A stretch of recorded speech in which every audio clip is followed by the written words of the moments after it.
And I think people are hurting alone. Yeah. People are celebrating alone.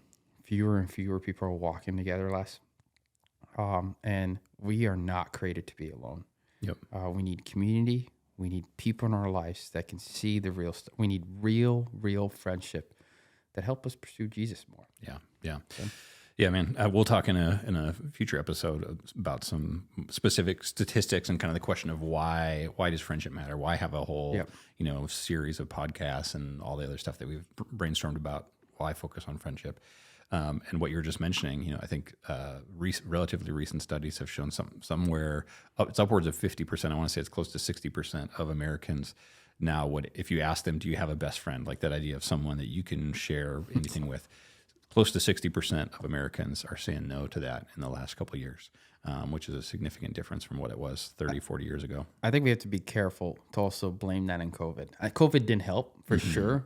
I think, but it was starting before COVID For too. sure. Yep. So Yeah. So I'll give you a couple of things from my own backstory that contribute to why I think this is something that's worth working on. So I'm the oldest of 7 kids, and kind of grew up with a big family like that. You kind of have a built-in community to some extent. We had a great growing up years, but I've always kind of been the person in regards to friends where I've kind of been the one between groups. Like I had multiple groups of friends. Like I had the nerds that I was friends with. I had the people who were into music and drama and other stuff that I was friends with. But I was always felt like I was the person that was kind of in between, never fully fit into one group. So like when I'd have a birthday party, I'd invite people from all those kind of different groups of friends together and be like, oh, there's a reason these people don't hang out. Like didn't work as well. So that was something I was like, man, I always wanted to be the person to bring those people together, whether that was successfully or not, depended on the moment. But I had a couple experiences, particularly at the end of high school or start of college. We had a group of friends who were, some of them I had known for a while, some of them were pretty new to relationship with, and we all decided we were going to do a downhill skiing class because it was an easy way to get the PE credit essentially for college. We all knew how to ski or snowboard and stuff, but what it did is it got us a semester long season pass to the ski area near where I grew up, and we would go. And I don't remember who planned this, but we'd go from, I think it was like noon to 4 was the class. We'd stay till the ski area closed at like 8 o'clock at night. And then we'd all go grocery shopping, buy food, and cook dinner at one of our houses. Or at that age, it was like about half of us. Some people had their own house. Most of them were living at home. And then we would stay up till midnight or so talking about life, talking about challenging things. We had a kind of a mixed group. Part of the group were Christian, some were not. So we'd have long conversations about all these big topics after having dinner together and spending the afternoon skiing and stuff, and just tons of really good memories from that. And that really shaped an experience of, that was kind of one of the first groups where I was like, man, this is a group that I'm central to. Not that I was the center of the group, but I was like, I really belong here, and this is super valuable. And then fast forward a little bit, I moved from central Minnesota to where we're at now in North Dakota for school, ended up starting a community of young adults called Threshing Floor. And man, just so many great memories there. Led that for about a decade. And kind of similar thing, our goal was, man, how do we create these communities where people can feel a sense of connectedness, a sense of belonging and purpose, grounded in Scripture, grounded in who God is in Jesus Christ. So all those things kind of feed together to really, I'd say, central to my calling as a follower of Jesus and as a person, I'd say, is to how do we help mobilize community, help people move forward and discover what I was just saying, belonging, meaning, purpose in the context of community. Because like you said, I think God's created us for that. And we'll dive more into specific stuff on those lines in the future. Was it hard for you when you moved, not having that group anymore? It kind of, in some ways. I think when I moved from central Minnesota to here in North Dakota, the time was right. Like I was sad to leave that community, but it was close enough. Probably for the first year or so, I was going back at least, probably once a week for the first month or two. Then at least every couple weeks, going back there and hanging out with people for various reasons. And then I pretty quickly found a new community here and helped create that. So it was hard, but it was a really good, it was kind of like this is the time for me to go on and do something new. So why don't you tell us a little bit about what's the hope? We've kind of alluded to some of this stuff. What's the plan for Hey Friend? Yeah, like I mentioned earlier, there's a lot. I mean, we're all so isolated, so isolated, and we're doing life alone.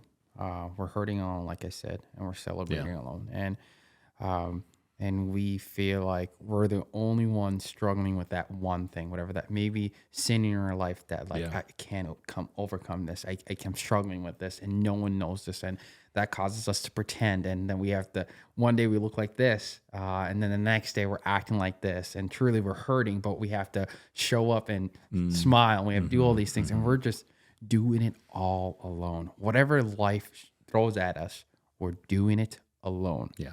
So the hope of this is, man, we want to equip you. We want you to go first, right? Because when in doubt, no matter what, that other person feels the same way that you're feeling. Yeah. You know, they also feel alone. Studies show that for sure. You know, so it's like, how do we equip you to go first? How do you have that hard conversations? How do you have real friendships? How do you let someone in? How do you be careful? And at the end of the day, it's like, how do you bring someone in your life to point you more to Jesus, right? Yeah.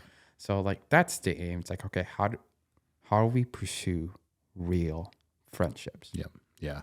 Yeah. And like we mentioned, I mean, we both got pieces in our backstory that make this meaningful to us. And we want to provide you both like, here's general information, here's tools and Yep. useful things that you can actually act on, to make new friends, to go deeper with friends that you already have, to, let's say you're someone who's moved from one city to a new city. How do you connect and find community in a new place? So we got a ton of stuff. We got a long list on our ever expanding Notion database that we're adding Let's all these keep things. adding Here's on the stuff we're going to talk about.